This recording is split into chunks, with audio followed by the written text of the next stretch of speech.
Ladies and gentlemen, good morning, good afternoon, and good evening. Our guest today is a 9-time consecutive winner of the Global President's Club Award at Miller Heiman Group, a former manager at Apple Computers and the author of the top-selling book, It's All Possible. Today, he's going to show you how to identify the 3 voices in your head so you can immediately stop self-sabotage. Ladies and gentlemen, please welcome our good friend to the Mental Detox podcast, Rob Hartnett. How you going, guys? Mate, we are fantastic. And if we can get these voices out of our head, it'll even be better. I've lost count. I think there's a few more than 3 inside of mine, but if I can identify these 3, it'll be a great start. Yeah, it is. Yeah, fantastic. So thanks for joining us here. No worries. Obviously, you've had some incredible success in your career, not once, not twice, but 9-time Global President's Club Award for the Miller Heiman Group. Congratulations. Yeah, thanks. Thanks. It was not only one person. I can assure you that's big global teams and you lead teams, but yeah, sometimes the accolades, they give a trophy to somebody. So yeah, big team behind me, I can assure you. Now, somebody who's won an award consecutively 9 times must have been born with a silver spoon in the mouth. They've never had an obstacle or a head noise in their whole life. Is that true or not? No, it's not true. It never is true. I've actually never met anyone with a silver spoon in their mouth, but no, we've all come from different backgrounds and different areas, and it shapes us the way we become over time. And that's part of it, to realize, well, what's hindering me, what's helping me, and what can I turn something around that might have been tough in my life, and how can I turn that around to be something better? And that's certainly what I've done time and time again. We talk a lot about internal and external constraints on the way to achieve any goal. And corporations have external constraints and they have internal constraints. Individuals, we have external and internal constraints. And we often say that these are our self-sabotaging behaviours. What type of constraints did you have to overcome personally to be able to achieve this award, not once, but 9 times consecutively?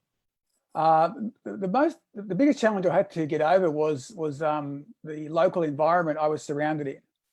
So, motivation is 50% your own motivation, and the other 50% is who you're hanging out with, right? Yeah. And so I was told that you couldn't achieve X amount of dollars out of Australia, you couldn't win this out of Australia, nothing could happen out of Australia, you couldn't, you can't, no one had ever had. Which always sets a challenge for me. And so the very next thing, and something I've always done in everything I do, is always benchmark world's best practice. I don't care if we're from Australia. We've clearly been world's best many times in many things. It should never be something we degrade ourselves with or think we're isolated from. So the very first thing I did is you've got to invest in yourself. And if you don't invest in yourself, you don't know what a good investment is. And so that was to take myself to the US and just meet and greet and get in with the guys who were the guys winning those Global President's Club and see what they did. And I just learned a tremendous amount. And like just recently over Christmas time, my son did his first world championship in sailing. Now, he's my youngest, but you just learn so much by going to where the world champions are, whether it's business or professional sport, because you collapse time. You collapse 2 or 3 years. And that's essentially what I did. I had to get out of the environment I was in, which is very negative. Went over there, saw what they were doing, brought it back, the learnings back to Australia. And all of a sudden, bang, we did 5x what anyone thought you could do out of this country. And 9 times was interesting for me. What was more important was 2 out of those 9 times I was global #1 from Australia. And it was the first time anyone outside of North America had ever done that. And so to me, I was really proud of that for the team that was back here in Australia and the team I recruited globally to help me on that journey, who have to be like-minded growth mindset people. That's who I like to hang out with. That's why I'm talking to you guys. Because that will get you going. You cannot do it being surrounded by negativity and people who are doomsayers. And that was a lot of my background growing up. Like many of my parents' generation were like that. They're very, very negative. Everything was down. Everything was first thought was negative. And so a reaction to that is, okay, how can I be hyper and optimistic? So you had the internal constraints, there was the external constraints. Yeah. And along the way, you would have seen a lot of other people self-sabotage. Working with executives in these global businesses, what are some of the small things that they do to sabotage their success? Because anybody could have won the award, but obviously they didn't. So something had to get in their way. And we believe a lot of people just get in their own way. What do you see? Yeah, so many people do that. You know, they steal defeat from the jaws of victory, as they say. They do that quite a lot by either not wanting. You know, some people just don't want to grow. You know, some people are with other people who don't want them to grow, and they will bring them back, or they get into a comfort zone, and we all do that. There's no surprise why so many multimillionaires in this country are not from here. They're from other places where they didn't have the background. They've come here, they're back against the wall. And so, you know, the mother of invention is necessity, or innovation is necessity. So I think a lot of the times they do things like that. Sometimes I see them do really well. I'll give you a really good example. It's related to what you guys do. So in the sales space, I see a lot of sales leaders totally sabotage their success to be great leaders because they don't let go of being a great salesperson. They still love the hunt. They still love to see customers. And you know what? When you go to sales leadership, you actually cross to the dark side and you become a leader, and you've got to learn how to lead people. And leading people starts with leading yourself. And so, and that means I need to invest in myself, not in becoming a better salesperson, but in becoming a better person, a better leader, understanding myself. And you have to study a whole bunch of different things. And so they don't. And so I've seen some great people who haven't gone any further in a certain level because they just weren't prepared to invest, or fell back to a comfort zone. So there's little things like that. I think just negativity, though, is a big one.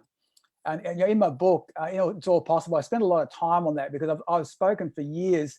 And if you want to know why I wrote the book, if you go to my website, robhartnett.com/It's All Possible, there's a video there of why I wrote it. It's a very hard on the sleeve. I just tell you why I wrote it. And the main reason is I had so many business owners, very, very wealthy business owners, some just startups, but every time I did speaking on sales, marketing, business growth, everyone came back to mindset. They always asked me about mindset, always came back to how do I grow, how do I lead, how do I change my mindset? Because our initial thoughts are always negative. You know, it's like, I've got a quote in there, and I've done a shit ton of research to get this right, but it's about 60 to 80,000 thoughts a day. 90% of them are the same ones we had yesterday and the day before that, and 80% of them are negative. And long as you realize that's the science, and that's how we're built with that reptilian brain from cavemen, right? In those days, we kind of react bad, we kind of think negative. Now, as long as you understand the science behind that, you can switch it up and you can think, actually, what's the positive side? And when you have fear like that, first thing you do is write down what the fear is, and then write down 3 things that actually could go right. And then write down the 2 things that could go badly, and then do it anyway, because you've actually now got a level head about it. Tim Ferriss talks a lot about that in the 4-Hour Work Week, about when he ran his businesses into the ground, and then how he actually came up with the whole 4-Hour Work Week. That's a lot of thinking about just acknowledging that we do go to negative town straight away, many, many times, and it takes constant training to take us out of that. I put a post out there on social media today, and some of the research that I've done was that 70% of our thoughts are counterproductive to what we want. And we see it all the time. I'd studied a lot of the work of L. Ron Hubbard years ago, and he talks about there's one thing in common with all living organisms, and it's to survive. And to survive, you've got to make sure you don't die. So every time you put one foot in the other, it's just that natural instinct of survive, survive, survive. Yeah, correct. And that's kind of what led me to the voices conversation and the identification of that. You know, it took me a while. As you said, you've got lots of voices, but starting to identify them as these 3 critical ones. And that's kind of what I talk about in the book. And we all have that. I mean, God, I would self-sabotage, you know, regularly, but the key is to bounce back. That's what I call mindset maintenance, because motivation gets you up, motivation gets you going. But mindset maintenance is the one that keeps you rolling along and doesn't get the peaks and the highs too high, and it doesn't have the lows too low that you can't recover. One thing I learned as I was learning neuroscience, going through NLP trainings, and I learned about anchoring and getting yourself into a peak state. And I saw how Tony Robbins did it. And I saw the people coming out of the Tony Robbins conventions, and they'd be jumping up and down, they'd be firing themselves up. And I started to think to myself, I thought, if I was a business owner and the executive that I was going to deal with was in the bathroom having to jack himself up, what am I dealing with? And then I learned later on what it actually is. It's that constrained enthusiasm. It's to have that enthusiasm inside, and it's like the horse chomping at the bit. It's like, let me go, let me out of the gates, but it's not all the hyped up. Right. And I believe is that an executive doesn't want to see somebody else trying to pump himself up, because the presupposition is you got to be constantly firing that anchor off rather than maintaining that energy for long periods of time. Yeah. And there's a customer we were talking to recently, and we said it's easy to lose 10 kilos. It's hard to keep it off. And that's that consistency and the maintenance of it. Yeah, well, let me tell you, it's hard to get the 10 kilograms off once you get to a certain point. Believe me. I think Michelle Bridges wrote a really good book called The Last Five. I think it's called something like that, or The Last Three. But it's really good. The first bit goes. It's like racing anything. You can get from 15th to number 5. Not so bad. You can get up there. 5 to 1 takes a lot of effort because everyone's real good at that point. So yeah, it's that last chunk. So I've got a couple of voices in my head. It's my mother's voice. It's my grandmother's. They're the good voices. What are these 3 voices that we need to be aware of? Right. Well, look, it's very personal. So, as I said, a lot of the book I wrote, there's research and there's me search. And there was a lot of me search in the book. And I'm quite open in the book. And, I wanted to do that because I'm just a regular guy. I grew up in Moonee Ponds in northern Melbourne. So I'm no special thing. But the voices I kind of identified as 3. So I have 3 and I give them names. So Jock looks after me. So Jock is my steady as a rock, understands things, gets things done, gets me on time, gets projects organized. He doesn't really have a lot of emotion, Jock. He's just like, he's like my manservant, if I can use that kind of word. But he's like your butler, right? Gets it done, not emotional, but is always on time, right? That's Jock. And then I have my split personality, which is Richard. And Richard's a really good operator. So Richard is like your survival one you talked about, Daniel, a second ago. So I do a lot of cycling. So I remember being cycling in Sydney, and I'm flying down a hill. Richard will go, just tap the brakes to make sure you've got some, because you don't know this road. And if someone comes out on the right, you'll be okay. That's Richard being a really good Richard. I need Richard to do that because Richard keeps me alive. But sometimes when I want to do something that's a little bit edgy, Richard can go, I don't know. Remember when last time you tried something like that? It didn't go so well. Remember how last time you failed at that? Remember how last time you did that? And then it's just like the other time you did that, and then you did that, and then how it was really bad. I don't think you should do it. That's when Richard's a dick.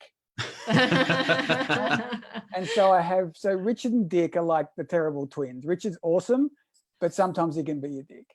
He's just trying to be protective, but sometimes I've got to go and say, I think you're being a little too protective. I think we should have a crack at this. And then I hand it over to Jock to make sure we do our best. We don't succeed every time, but at least I'm trying to differentiate between someone who's trying to overly protect me and hold me back. Self-sabotage is a great example of that. Or when Richard's actually being serious and going, I don't want you to do that because that could be an issue. And now I've sort of trained a bit more in it and listen to it, I can really start to pick them out. It's not a perfect example, but it's better than having a myriad of voices. You don't know which one's going where. Mm-hmm. So Rob, for you, in your opinion, I know you definitely have a lot of, like a toolbox. So I just wondering if you can share one of your strategy with our audience. What would be the strategy that we can implement straight away to stop the self-sabotage behavior?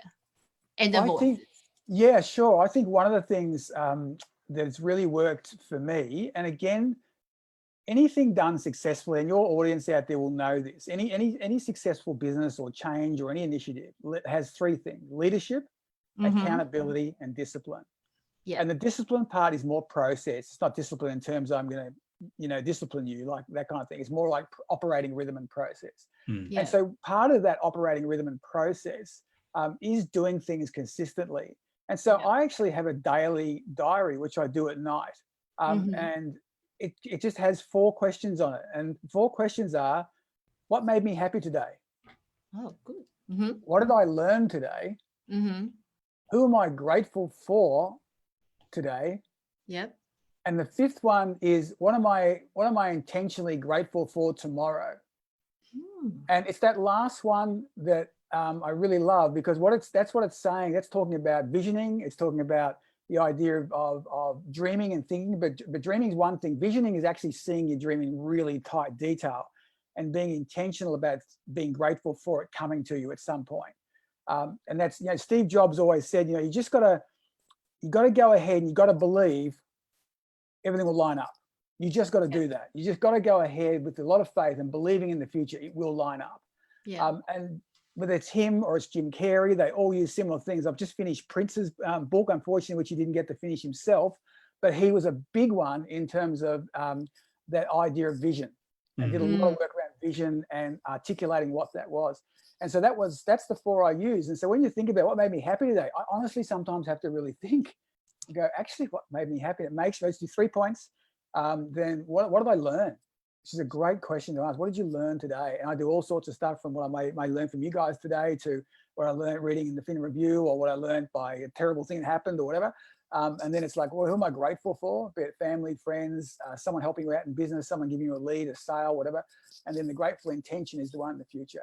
And so that tends to be a really simple one. And it kind of helps me just reflect back on the day, and also prepare you for that kind of operating rhythm of process to keep doing it on a regular basis. That Dick got into my head as well.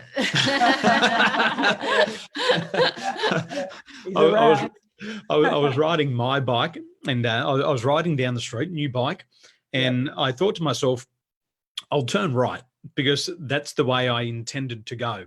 Yes. But then this other voice is like, but the sun's going to get in your eyes, and you're going to be riding into the sun, and the cars behind you won't be able to see you.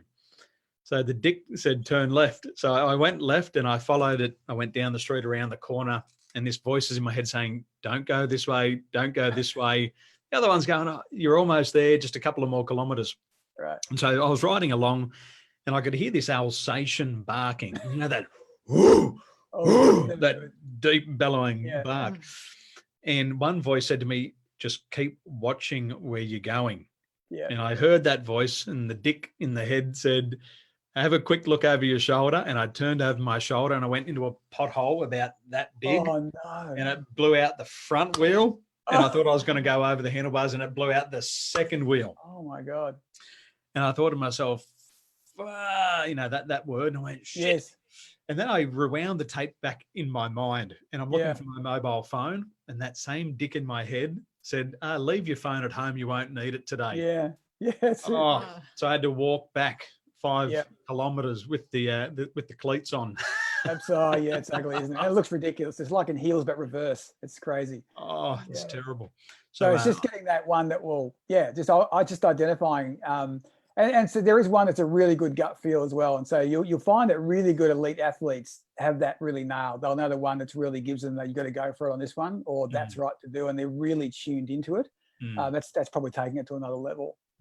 So the 3, you've got 3 names for these. You got Jack, and he's as steady as Jock, a rock. Yeah, Jock's my man. Yep. Jock, Richard, and Dick. Richard. Yeah. Richard, who's there for survival. Yeah. And Dick, that's just self-explanatory. Nothing pretty to look at. No, just total bell end. Just gets in the way, you know. It gets in the way. And then there's 4 questions that you're asking yourself at the end of the day. First one, what made me happy? Yeah. So just for our audience again, why do you ask this? What made me happy? Because I'm sure of a lot of people go to bed at night thinking about what went wrong. Why do you do that? Because happiness is what we're here for. Happiness and love is, at the end of the day, that's what it's about. Whether you're from whatever religion or faith you have, a lot of it will boil down to, are you happy? Do you have purpose? And I got a whole thing on purpose. Purposes. I love purposes, not purpose. I think we're here for a lot of purposes, and they evolve. But are you happy? And it's been proven time and time again that if you're happy, you're going to make way better decision making if you're happy. You'll be fitter, healthier, and everything. We're completely connected between our mind and our body and soul and the whole thing. So if we're happy, and I think the really interesting thing about the happiness side of things is that there's a great physician, Richard Schindler, who wrote a great book on this whole thing. But he's a full GP, so I love researching. So Schindler had a great definition, and he said the definition of happiness is being in a pleasant state of mind pretty much all the time. Doesn't say all the time, doesn't say, because he said we all go down, we all have tough things, but it said happiness is generally we're in a pleasant state of nature or pleasant state of mind pretty much, most of the time. That's it. Don't overdo it, don't overcook it, but that's a really good way of looking at it. So what made you happy? And things do make you happy. But what I've found, Daniel, with doing this and knowing that I'm going to do those 4 questions every night, I find I'm answering those questions during the day. oh, write that one down. That made me happy. It might be something the kids do. It might be a movie I watch. It might be something that I laughed at. That made me happy. Might be a phone call I got. Might be something that I'm doing makes me happy. And I go, now what did I learn? Oh, I'm going to write that one down. So I'm kind of almost, it's like, it's in a weird way. If you've been involved in sales, you have a CRM and you got to fill a call report out, or you're filling out a strategic document. And while you're in the meeting, you're kind of filling it out in your head. It's a bit like that. I know it's coming, so I'm kind of pre-completing it. So when I get there, I can do it really easily. And so I'm training my mind to look for happiness. And I'm telling you, it's not a bad thing. So people are looking for happiness, and I'm sure there's going to be a lot of people looking for your book. So where can we get a copy from? It's all possible. Where can we go right now to get a copy of your latest book? So look, it's kind of everywhere. So you can get it on Amazon, Booktopia. It's in the Dimick stores. If you're locally in Australia, you can go to my website and just under robhartnett.com /shop. Or if you want to find out more about the book and a lot of the testimonials I've got, it just robhartnett.com /it's all possible. But yeah, anywhere online or offline, it's pretty much available. If your bookstore doesn't have it, slap them and tell them to get it. It's out by Major Street other publishers of the book as well. Wonderful. Well, ladies and gentlemen, be sure to add Rob Hartnett onto your social media accounts now. Add him on Facebook, stalk him on Facebook, stalk him on LinkedIn, and stalk him on all the other social media platforms. So yeah, more personal stuff on Instagram. So if you want to see some crazy stuff I do there outside of all the business stuff, as well as business, yeah, Instagram. Just Rob Hartnett is on Twitter and on Instagram. You might even be lucky enough to see him in his Lycra and his bike. It's a beautiful sight. A mate of mine called me a mammal. And I said, what's a mammal? And he said, it's a middle-aged man in Lycra. And I said, well, I can own that when I'm on the bike. Well, now, when you get older, you'll become part of the vomits. What's the vomits? The vomits are very old men in tights. Oh. You want to be married to one of those? No, definitely not. Rob, it's been a pleasure to have you here, and we'll talk to you shortly. Yeah, thank you very much. Thanks, guys. Cheers. See you later. See ya. Bye.